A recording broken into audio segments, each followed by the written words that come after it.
cela, Marine Le Pen. C'est la fille d'une dynastie de bourgeois, de grands bourgeois, qui payent l'impôt sur la fortune.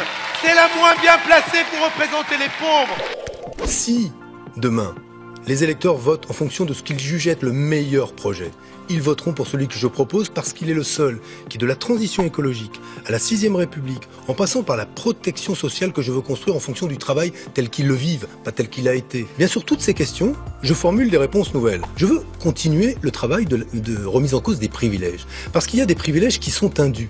Au-delà du fait que l'on puisse se présenter avec un casier qui n'est pas vierge, moi ce que je souhaite demain, par exemple, c'est que les députés ne puissent plus avoir de profession à côté, qu'ils ne puissent plus être donc avocats. Plus de conflit d'intérêts, comme on l'a vu tout à l'heure. Voilà, plus de conflit d'intérêts. Il me semble qu'on doit être élu à plein temps.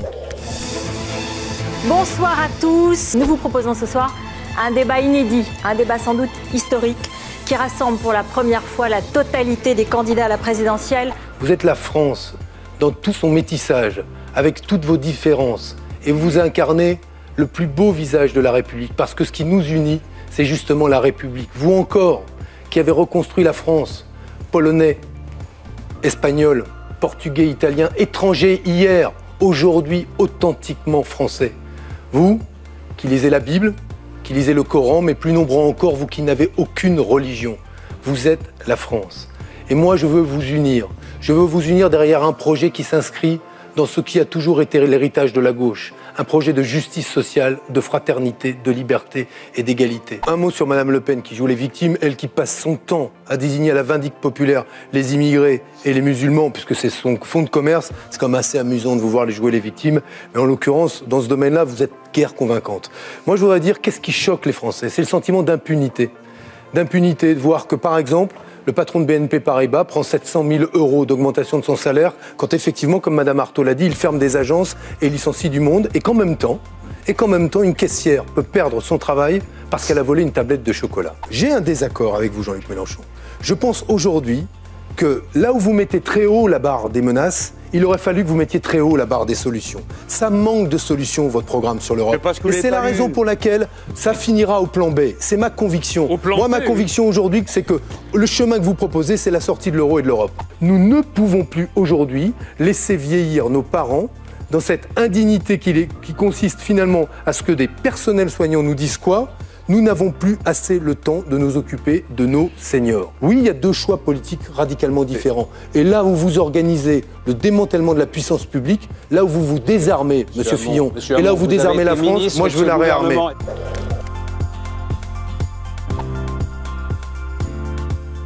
Et on a beaucoup de mal sur Nancy de retrouver du travail. C'est pas évident. Surtout qu'on a tous une tranche d'âge déjà délicate. Et on veut tous travailler, mais ils veulent pas nous prendre. Alors, ces personnes, prenez-nous.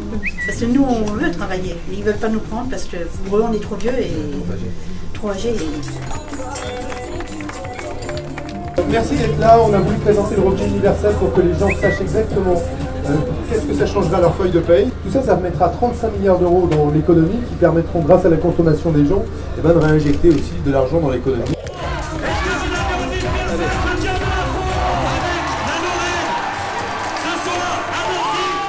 Je vous disais tout à l'heure avec les ouvriers d'Arcelor, ils posent des questions simples, extrêmement simples.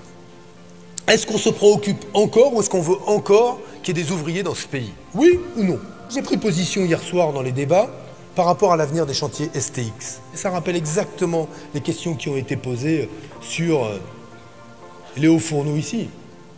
Est-ce qu'on les garde, ces savoir-faire ou pas? Et que s'ils sont menacés, de quel instrument nous dotons-nous?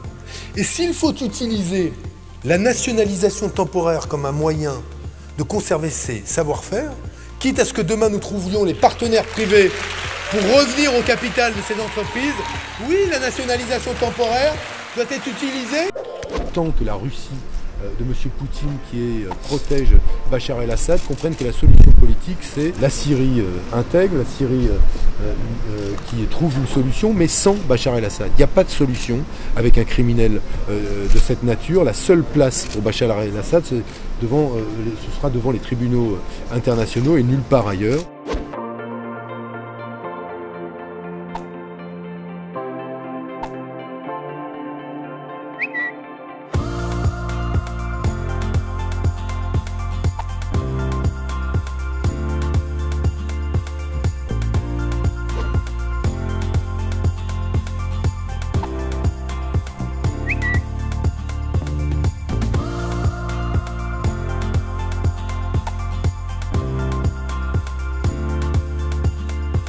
Dans tout projet politique, il faut faire des choix.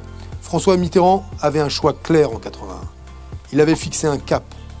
Et celles et ceux qu'il avait élus savaient pourquoi il l'avait élu et ont très vite vu avec Pierre Mauroy qu'ils avaient eu raison de l'élire. En clair, ils avaient choisi, François Mitterrand, rappelez-vous, de restituer le pouvoir aux citoyens. Et la plus grande force qui était la sienne en 81, c'est que les citoyens savaient qu'ils n'avaient pas seulement installé un homme dans le fauteuil de président de la République. C'est qu'à travers François Mitterrand, le peuple s'était installé dans le fauteuil de président de la République. Moi, je n'aspire qu'à cela, qu'à vous rendre le pouvoir.